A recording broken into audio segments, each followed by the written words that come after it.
Jätkame eestikeelse piibliraamatu lugemisega. Õpetuse nädal 32. Prohvetite osa.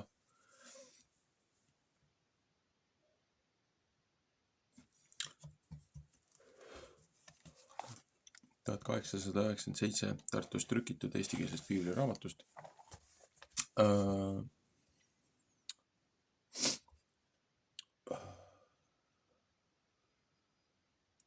Jeremiia raamat.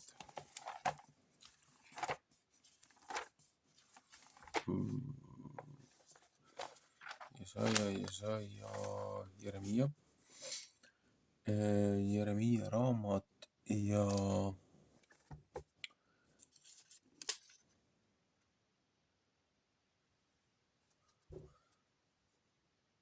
kuuenda peatüki 32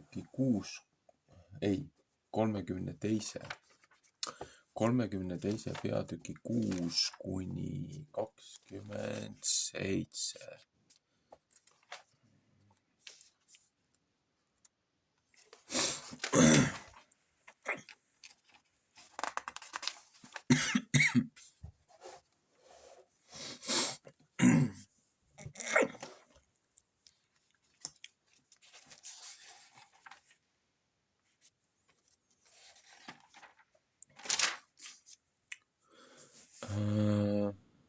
Nii, see on siis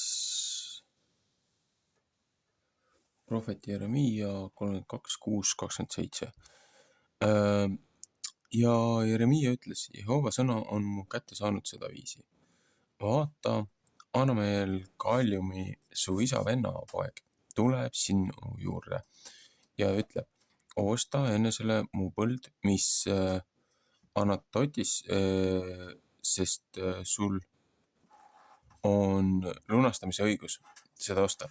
Ja Anameel, mu isa vennapoeg, tuli mu juurde Jehova sõna mööda vangikoja õue ja ütles mu vastu, et osta minu põld, mis Anatotis on, mis Benjamini maal, sest sul on pärimise õigus ja sulle sünnib seda lunastada. Osta seda enesele, siis tundsin mina, et see oli Jehova sõna. Ja ma ostsin Anameeli oma isa vennapoja käest põllu, mis Anatotis, ja vaagisin hõbe ta kätte, 17 hõbeseeklit.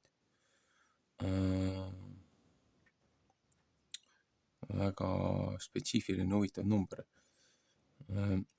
Ja kirjutasin seda raamatu sisse ja panin pitseriga kinni ja võtsin tunnistusmehed sinna juurde ja vaagisin hõbeda vaekausi peal. Ja ma võtsin osturaamatu, mis pitseriga kinni pandud, käsku ja seadmist mööda ja raamatu, mis lahti oli. Ja andsin osturaamatu Baarukile, Neeria pojale, kes Masei ja poeg Anameeli oma isa vennapoja nähes ja tunnistusmeeste nähes, kes osturaamatu alla olid kirjutanud ja kõigi juutide nähes, kes vangikoja õues elasid. Ja ma käskisin Baarukit nende nähes ja ütlesin, nõnda ütleb vägede Jehova, Iisraeli Jumal, võta need sinased raamatud, see osturaamat, mis pitseriga kinni pandud ja see raamat, mis lahti, ja pane need ühe kivi rista sisse, et nemad seisavad mitu päeva. Sest nõnda ütleb vägede Jehova, Iisraeli Jumal, veel peab kodasid ja põldusid ja viinamägesid siin maal ostetama. Ja pärast, kui ma sain andnud osturaamatu Baarukile, Neeria pojale, palusin ma Jehovat ja ütlesin, oh issand Jehova, vaata, sina oled teinud taeva ja maa oma suure rammu läbi ja oma sirutatud käevarre läbi ja et ükski asi ei ole nii imelik, mis sina ei jõuaks teha. Luuka 1.37. Ja teed head tuhandetele ja tasud vanemate ülekohtu nende laste sülesse pärast neid. Sina oled suur vägev Jumal, kelle nimi on vägede Jehova. 2. Mooses 25. Põhimõtteliselt räägib siin 10 käsust juba. Kes suur on nõu poolest ja vägev tegude poolest. Sina, kelle silmad lahti on kõikide inimeste laste teede kohal, et sa iga mehele annad tema viisisid mööda ja ta tegude kasu mööda.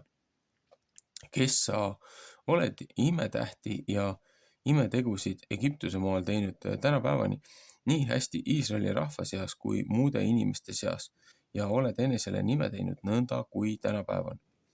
Ja sa oled ära toonud oma Iisraeli rahva Egiptuse maalt imetähtede ja imetegude läbi ja vägeva käega ja sirutatud käevarrega ja suure hirmuga. Ja sa oled neile andnud selle maa, mis sa nende vanemaile vandunud. Neile anda ühe maa, mis piima ja vett jookseb. Ja nemad on tulnud ja seda pärinud, aga nemad ei võtnud su sõna mitte kuulda ega su käsuõpetusi käia, kõik, mis sa neid käskinud teha, et ei teinud nemad mitte. Sellepärast oled sa lasknud nende kätte tulla kõik selle õnnetuse. Vaata, vallid tulevad ligi linna seda ära võtma ja linn antakse mõega ja nälja ja katku pärast kaleda rahva kätte, kes ta vastu sõdivad. Sest mis sina rääkinud, see on sündinud ja vaata, sina näed seda. Ja sina, issand Jehova, oled siiski öelnud minu vastu. Osta enne selle põld raha pärast ja võta tunnistusmehed sinna juurde, et küll linn antakse kaleda rahva kätte. Ja Jehova sõna sai Jeremia kätte seda viisi. Vaata, mina Jehova olen kõige liha Jumal, kas mingisugune asi peaks nii imelik olema, mis mina ei jõuaks teha. 17. salm.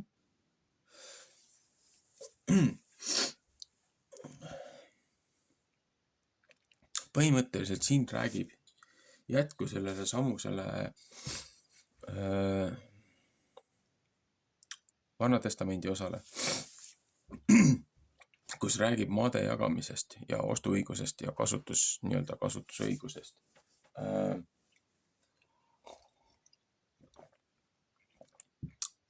Kuna linna tuldi vallutama, kuna rahvas oli loojast pöördunud, siis karistuseks võeti see maa nende käest uuesti ära. Aga prohvetile oli eelnevalt teada antud, et tuleb üks mees, kes ütleb, et palun lunasta mu maa.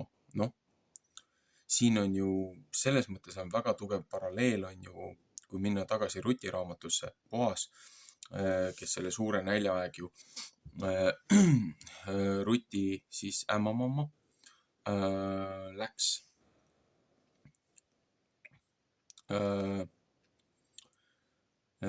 ju võõrale maale ja ta poeg võttis ju teise maa siis kombetalituste ja nende iidolite ja jumaluste teenijate hulgast võttis oma poegadele naised ja pojad surid ja ütles mõlemale, et läheb oma rahva sekka tagasi, et palun minge oma rahva juurde. Üks läks, aga teine klammerdus siis ämmamamma külge, et tema on ju looja õpetuse järgi tulnud ja teinud ja ta ei lähe mitte kuskile mujale, kus ämmamamma ei läheks, et temal ei ole mõtet tagasi minna. Ja ta tuli ju kaasa ja ämmamamma ju sai see 50 aastat sai mööda ja tal oli õigus see maa tagasi lunastada, tagasi osta, mis nad olid omal ajal pidanud müüma. aga kuna Rutt oli ju seal kaasas, Rutt aitas ämma-mammat igal pool, kus ta oli, aitas saaki korjata, et see on see puhkeaasta ja see, et jäta põllunurgakesed, jäta vaestele ja nendele, et ära kaku kõige viimast oma põllu pealt ära. Et siit on ju ka tegelikult, kuidas öelda, õiglane, õigepärane nii-öelda oma kogukonna aitamise süsteem, et ei ole mingisugust nagu katuse maksmist nagu siin sunnitud sotsiaalsüsteemid ja kassad ja asjad, mis on teinud meie inimeste elukorra ja olukorra nii keeruliseks ja koormavaks, et ühest küljest maksud on hästi kõrged, sa ei saa sealt midagi tagasi, aga sealsamas teised, kes reaalselt vajavad seda abi, paljud saavad seda abi, kes rohkem, kes vähem, aga igal juhul on see sunduslik vara võõrandamine on rahvale koormav.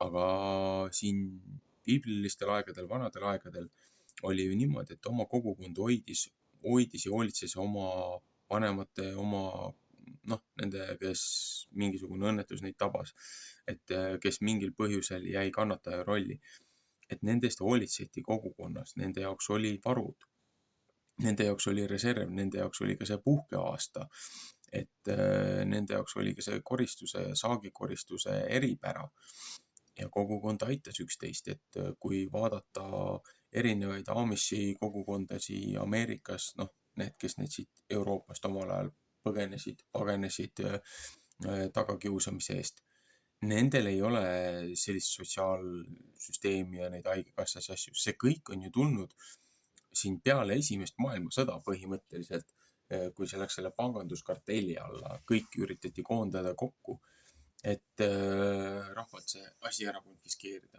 Aga miks ma sellest ja baasist ja kõigest nendest räägin? Temal oli ju võimalus, oli ju lunastada tagasi see maa, aga see naine käitus nii targalt, et tema see siis nii-öelda minija, kelle siis maa õigupärane see lunastaja võis lunastada, et naine ütles, et kui sa võtad mu maa, sa võtad mu minija ka. Ja Boas oli aus ja õige mees ja käitus õiglaselt ja olgugi, et tal oli vara, ta lunastas selle nii-öelda selle ligimese maa ja ta võttis selle naise ja selle naise vereliini pidi tuli ju lõpuks meile Kristus ema poolt. Et selles mõttes see on väga tähtis, et kui minna nüüd selle nädala Uude Testamenti veel sisse pärastpoole, et prohvetite osa on küll hästi lühikene, aga Kristus loeb ju ise ka ühest prohvetite raamatust, et kui ma ei eksi,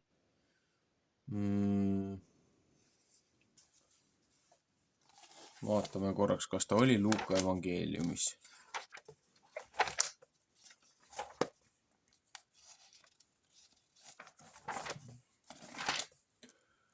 Luuka evangeelium 4, 16-21.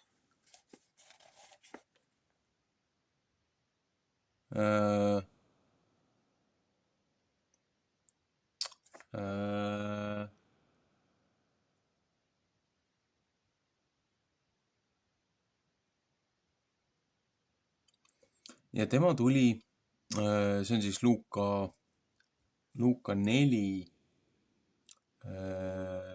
16-21.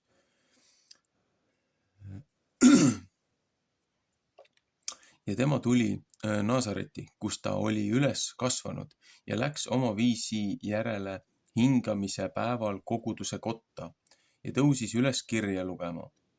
Ja tema kätte anti prohveti Jesaja raamat. Ja kui ta raamatu lahti tegi, leidis tema selle koha, kus oli kirjutatud. See on siis Jesaja 61, 1, 2, 3. Issanda vaim on mu peal. Seepärast on ta mind võidnud. Ta on mind läkitanud vaestele armuõpetust kuulutama neid, kes südame poolest rõhutud, parandama, vangilistele lahti laskmist kuulutama ja pimedatel nägemist ja vaevatuid andeks andmise läbi lahti laskma. Mattuse 11.5 ja kuulutama issanda meelepäralist aastat. Ja kui tema raamatu kinni pani, andis ta seda sulase kätte ja istus maha. Ja kõikide silmad koguduse kojas vaatasid üksi silmi tema poole. Ja tema hakkas ütlema nende vastu, täna on see sinane kiri tõeks saanud teie kuuldes.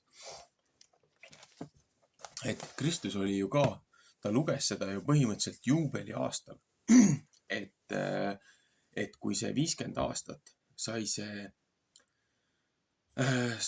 maakasutuse või see nii-öelda aegsel käis, perimeeter sai täis ja need, kes olid siis vaevatud, kes olid nii-öelda orjapõlves, kes vaimselt, kes finantsiliselt, kes muude põhjustega. Kristus oli see, kes tuli ja lunastas nad, päästis nad vabaks. Et selles mõttes see on väga sümboolne, väga paralleelne kõigi nende muude sündmustega. Ja nüüd, kui võtta nagu seoseid tagasi meie oma ajaga, et noh, see kalender, mida ma olen siin jälginud, mida ma üritasin kokku panna jätkusuutlikult, et see on mul eraldi kalendrite videode all on see tasuta link on sellele, igaüks võib selle alla laadida, välja printida, õigesti välja lõigata, kokku panna. Et see on põhimõtteliselt 100 aasta kalender ja kõrval on mul sektsioon siis kosmoloogiline aasta, et need kuud. Õpetusnädala portsjoneid ma sellele kalendrile ei ole pannud, seepärast et ma üritasin veel vaadata, kas need õpetusnädala tsüklid langevad mul kokku nende õigete asjadega nüüd ka järgmistel aastatel, kui ma nüüd seda formaati kalendris vaatan. Et tegelikult ma peaksin siia tegema täiustuse, võib-olla laskma sellel graafilisel disaineril teha sellele kalendrile lihtsalt ühele sektsioonile, et ta paneks õpetusnädalate portsjonid, paneks sinna juurde ja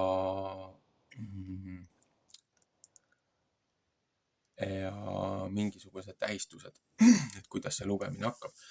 Seepärast, et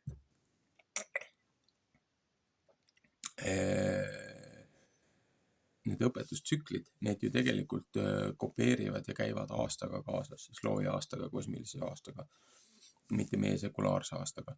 Aga miks ma nagu sellest üldse räägin, ongi see, et 2065 ja 2015 on see arusaam, kus me oleme jõudnud, kus peaks olema see õige juubeli aasta.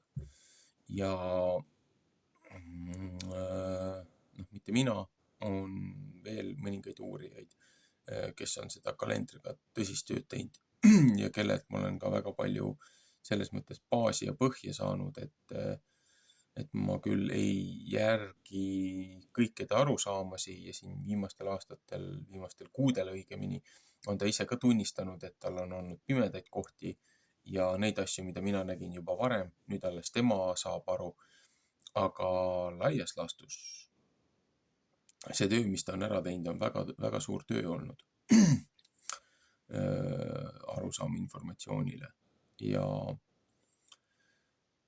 miks ma sellest räägin, ongi see, et kui võtta meie tagasi meie oma Eestimaa ajalukku, siis 1915 läksid siin ju suured sündmused, asjad lahti.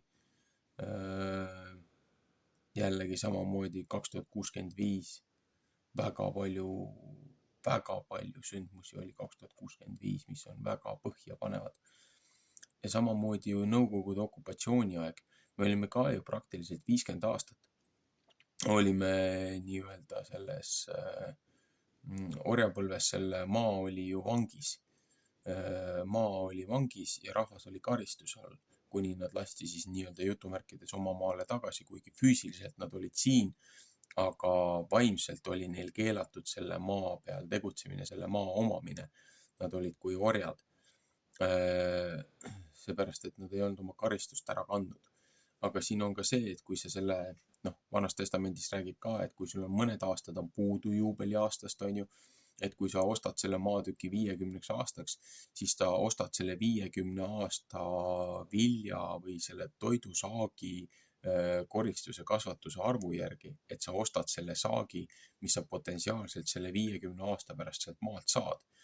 Ja kui sa ostad selle maa nüüd peale 50 aastat, mõned aastad hiljem, siis sa arvutad nii palju neid viljasaake, arvutad sellest saagist arvutad maha.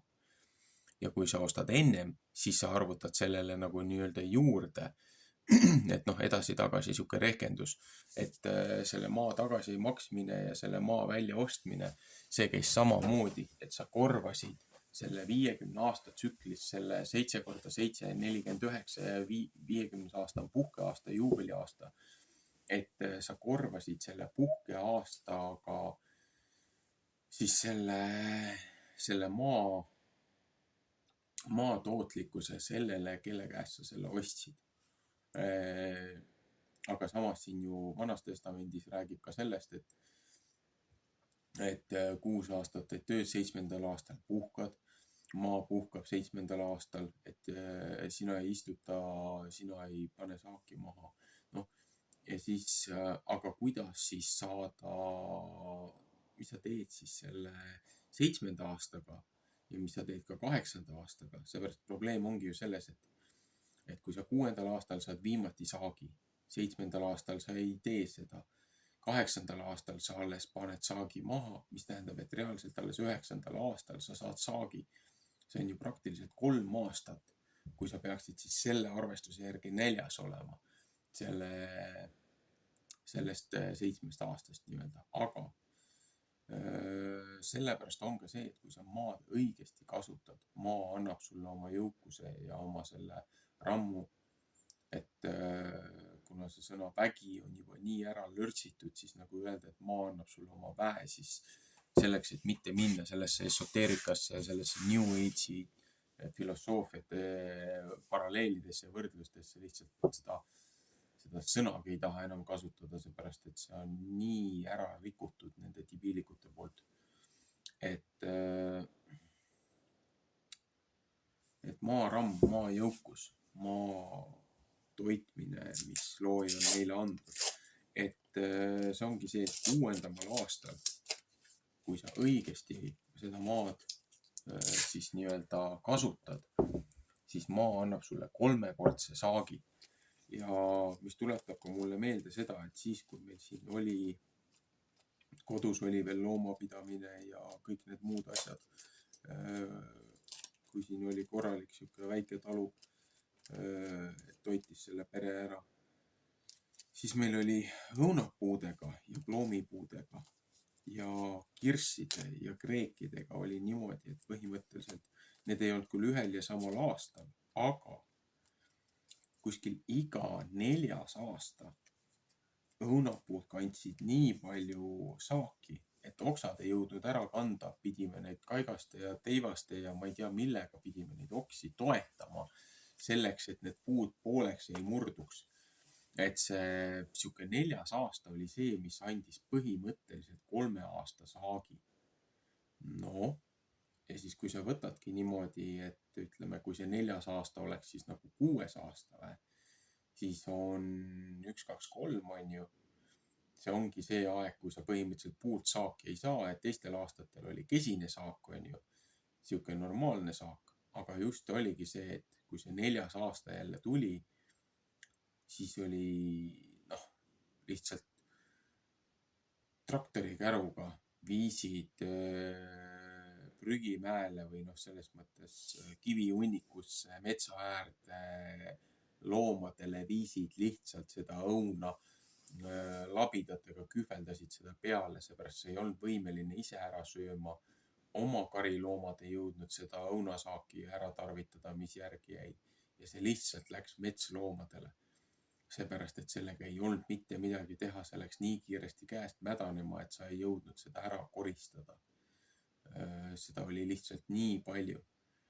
Ja see näitas ka jälle seda, et vanemad oskasid hea peremehelikult ja õiglaselt maad kohelda. Neil ei olnud mingeid tohutuid väetiseid ja ma ei tea, mis asju, et maksimaalselt maast välja pigistada see, mis on. Aga see natukene, mis meil oli, toitis selle pere ära ja sai ka teisi aidatud. Et alati keegi lapsed, kes olid juba suured, kes olid juba oma perega elasid, nendel anti ikka mingeid keediseid asju kaasa, naabritele anti kaasa mingi sünnipäev või mingi muu üritus oli, sündmus oli. Mitte keegi ei läinud poest mingisugust mõttetut ninnu-nännut ostma. Võeti ikka mingisugune värske piimapurk võeti kaasa, oma kariloomadelt võeti mingi 3 või 5 liitrit piima võeti kaasa, võeti värsket kanamuna võeti kaasa, võeti keediseid moose võeti kaasa. Et seda oli külluses. Isegi selle väikse maatüki kohta. Aga täna kõik kasutavad igasuguseid kemikaalasju, üritavad maksimaalselt suurt saaki saada, seepärast et tehnika ja masinad ja asjad, mis nad on ostnud, on pangalaenude, liisingute ja võlgadega järelmaksu all ja nende remontimine on kulukas. Ja siis selleks, et üldse tasuks ära, siis nad peavad lihtsalt seda maad niimoodi kurnama, et ühelt maalt tuleb sein ette ja looja ütleb, et te ei saa rohkem siit. Et te olete lihtsalt kuritarvitanud seda, mis teile on antud. No, igasugused need majandussulutised, see võlts nälg, mida siin tekitatakse selle Iraagi sõjaga, selle väina sulgemisega, peaaegu põhimõtteliselt 1/3 kogu maailma transpordist ja logistikast käib läbi selle väina, väetised, muud asjad, toorained, paljud asjad, mida kasutatakse farmaatsias ja laboritöödes ja testimistes asjades, vedelgaasid, igasugused muud asjad, kütus, nafta, muud transpordid asjad, kõik, mis käivad läbi selle. Ja tänu sellele, et see meretee on nüüd halvatud, transpordivahel on halvatud, siis ülemaailmselt samamoodi need tehislikud väetised ja kõik need muud asjad, millega on maa niigi ära kurnatud. Need ongi küsimused, kas on nende pätikarja ja selle satanistide, globalistide seltskonna siis heategu, et põhimõtteliselt ülejärgmine aasta kõige suurema tõenäosusega on meil tohutud ikaldused ja tohutud toiduvarud ja näljad. Paljud meie võib-olla saame hakkama, aga paljud teised riigid ja kohad, kus on see infrastruktuur ja olukord on veel hullem. Seal hakkab sadu tuhandeid, kui mitte miljoneid inimesi hakkab sellepärast surema, et neil ei ole süüa. Aga kui inimesed ei oleks ahneks läinud, kui nad ei kuritarvitaks seda, mis looja neile on antud, võib-olla see ongi loojapoolne karistus, et te ei ole lasknud maal puhata, te olete sellest viimase välja võtnud ja veelgi.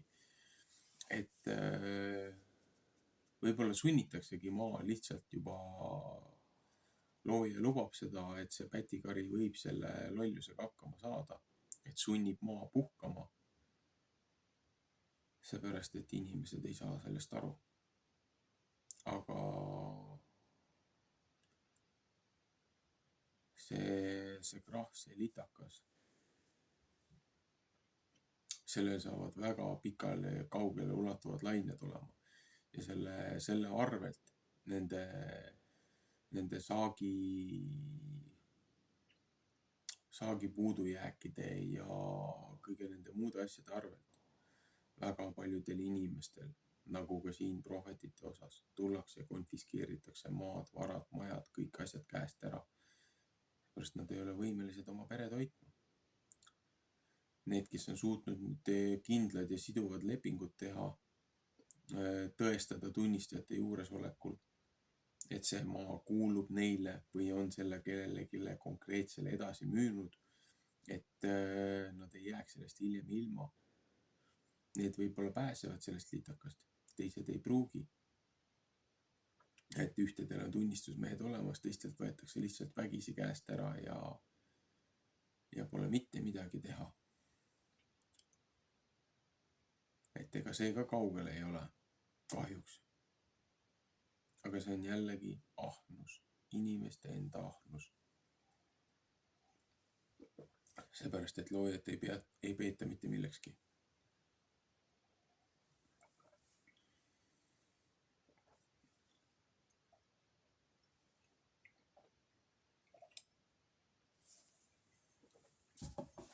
Ühesõnaga, tasuks natukene mõelda ennem, kui midagi tehakse. Et meeldivat hingamispäeva. Lugege uut, lugege vana, saate uut ja vana. Ja olge tänulikud selle eest, mis teile on antud. Ja paluge mõistmist ja arusaamist selleks, mis on tulemas.